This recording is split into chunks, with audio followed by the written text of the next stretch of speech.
set to do a pre-trip.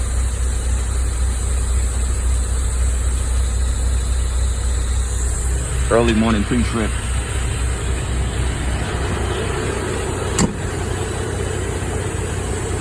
That girl gotta move when I pull out. But anyway, most of y'all know what a pre-trip is. One of my headlights is out. That one right there. See, that one is on. That one is out. I knew that already. I've been trying to fix. I've been took it apart maybe 5 times already, and wiggled the wire, and it comes back on. So I guess the harness is bad. I'm empty up top, empty everywhere. So just do a quick walk around, just to check everything out.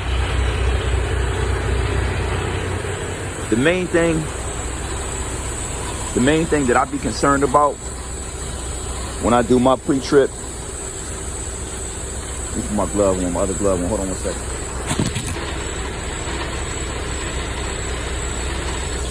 I got these big snow gloves. So the main thing that I be concerned about when I do my pre-trip is making sure that, honestly, the main thing is making sure my trailer, well, it's still gonna be sitting on my tires for right now, but before I pull off, I like to make sure my trailer is not sitting on my tires back there, because I blew some tires like that before. I blew 2 tires like that before. But it was weird because it only blew on one side, so I don't know, I think something was wrong with that trailer. And it wasn't this truck, it was another truck. And I also, the other main thing that I personally really like to, kind of keep a good close eye on is the 5th wheel. Making sure that nothing looks abnormal down here, that everything looks normal, that my hoses look normal, like nobody was tampering with them. That's what I mean, or that I didn't knock one of them off by turning or jackknifing the trailer, because I have jackknifed. The other day I had the jackknife and I cut my mud flap. See that right there? Cut my mud flap because I had to jackknife the part. It probably would have cut the tire if it would have got close enough to it. But they gotta replace that mud flap. Anyway, I got emptied yesterday, and then on my way to my next pickup, which was about an hour and a half away, I decided to stop instead of keep going, because if I would have kept going, by the time I would have got there, it was getting dark, and I only had like 3 hours to load. Three and a half hours to load, and I know I'm not gonna load no truck in 3.5 hours in freezing cold at night. And it was snowing too. It started to snow a little bit. So I was like, it's pointless for me to go there. It's pointless for me to go there. See how my trailer's sitting on the tire? Because it didn't air up yet. Can't even put my finger in there. Yeah, this one is a little higher, but yeah, that one's a little higher. So once I release my air brake, it's going to raise up a lot. And if it don't raise up, it ain't gonna let me roll. So anyway, this is it. About to go try to pick this load up. It's cold out here, so I'm not really sure what I want to do, to be honest with you. I kind of want to wait a little while longer, but I've been sitting down for a while, so I didn't typically you want to get on it after 10 hours, you want to be rolling, but shoot, it's been about 13 hours now. And to be honest with you, I really don't care, because it's Saturday. It's a Saturday morning. Like, you know what I'm saying? It's a Saturday morning. This was a curveball a little bit, because I was supposed to be going to get going to Lawrenceville. I thought I was going to Lawrenceville, but then I got a phone call from the office, and they told me they wanted me to do something in between that, pick up two loads and in between that. So it's cool. I mean, I'm making money. You know what I'm saying? But my mind was already geared towards going toward Lawrenceville, even though it was a deadhead of like, 800 miles or whatever it was, I was geared towards Lawrenceville, and then I still got to go to Lawrenceville, but I had to pick up two loads and drop them all 2 loads before I got there. So this load I'm picking up now is actually going to Georgia. So got the truck washed the other day. So it's nice and shining right now. I got a little it got dirty a little bit again, but it's not like it was. It was filthy, man. I was feeling crazy riding around like that. I started feeling crazy. I'm like, oh man, this ain't gonna work. So I went to the truck wash, got her nice and clean. United Road pays for that. It's like $100. So they try to get you to buy extra stuff, but I'm like, I'm not buying nothing extra. Is you crazy? If I gotta pay for it, I'm not buying it. It's not my personal truck, it's a company truck. So anyway, just want to get up here and show you a bird's eye view of, we get up here every day.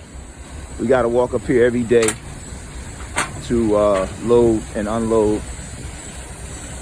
That's what it looks like up here for those of you who've never seen the top of a car hauler before. That's what it looks like. My straps are all over the place. Don't judge me on my straps because they everywhere. When it's cold, it's hard to follow a routine if you don't have one, and then it is even harder when it's cold. So if you got a routine and it's cold and you're used to that routine and you're not a rookie, then you can follow a routine whether it's cold or not. It doesn't matter. But when it's cold and you really kind of don't even really have a full routine yet. I mean, I got somewhat of a routine. Like I know when I get out, I'm popping straps. I'm releasing. If I got a full load and it's all going to the same stop, as soon as I get out the truck, I'm grabbing my bar.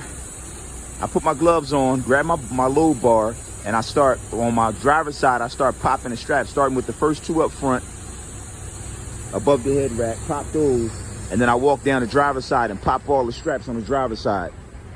Then I come and pop, and then I come to the back of the trailer and pull my ramps out. These ramps right here, pull those ramps out. Then I go up on the right side of the trailer and I start popping straps. I pop these two because it's the first car coming off, you know. Then I come right here.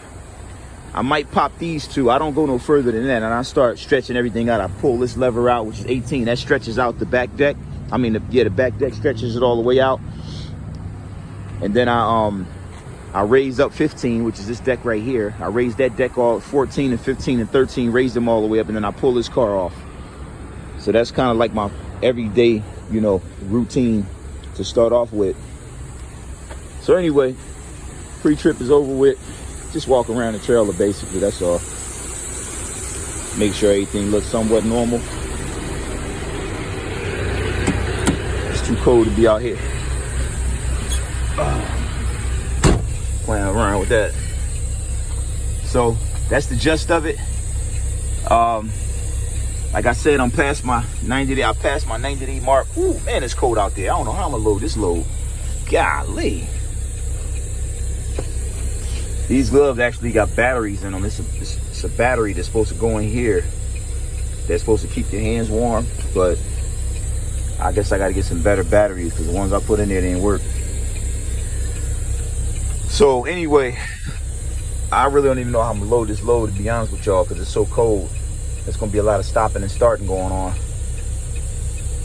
you know, so I can get in the truck and warm up. My hands are freezing right now, and I got 8 cars to load. That's one thing about car hauling that I do not like, is dealing with cold weather and rainy weather. If you have to load up in cold weather and in rainy weather, like it's unavoidable. Like, you know what I'm saying? Unless you're a car hauler, unless you're an owner operator and you can shut your truck down in the wintertime, which is not a bad idea in my opinion, because a lot of things happen to these trucks in the wintertime. These trucks are tested, and your body is tested. So if you got enough capital, if your truck is paid off, you don't have to make no payments or anything. Your truck is paid off, you got enough capital to shut down for 90 days in the wintertime. You know, I don't think that's a bad idea, especially if it can be garage kept. If it's gonna be outside, it's kind of, you still putting wear and tear on the truck to a certain degree, because once you come back, you're not gonna be able to start that truck up in 90 days, letting it sit like that. You know what I'm saying? But if you keep it garage kept some way somehow, if you can keep it garage kept, you know, some way somehow. I mean, they got some big garages that you can find, and pay them $200 a month or $300 a month. I think it'd be worth it for 3 months. You know, it's only like what, $1,200 for 3 months, $1,000 for 3 months. I think it'd be well worth it. Keep your truck nice and room temperature, or nice and warm, so it doesn't freeze up, or, you know, come back in 90 days and hit the ground running, you know, because it's too cold, man. It's cold out here. It's hard to make money like this, you know, in my opinion, unless you like the cold. unless you like the cold, it's hard to make money in the wintertime when it's cold like this. You out here freezing, trying to load up cars. You know what I'm saying? So that's the only thing I don't like about car hauling, is dealing with the elements of the weather, you know, dealing with the weather. But anyway, it is what it is. I guess you just got to man up and deal with it for 90 days. And then after that, after that, you smooth sailing, basically. Springtime, fall. And the summertime, you could run hard. You got to run hard during those times. In the summertime, I heard it'd be really, really hot outside. So a lot of guys complain about that, but man, I'd rather be hot than cold. This is, you know what I'm saying? I don't know. I think I'd rather be hot than cold. You just wear a wife beater or something out here while you loading up. I don't know. Anyway, I'll see you on the next video. That's the end of the pre-trip.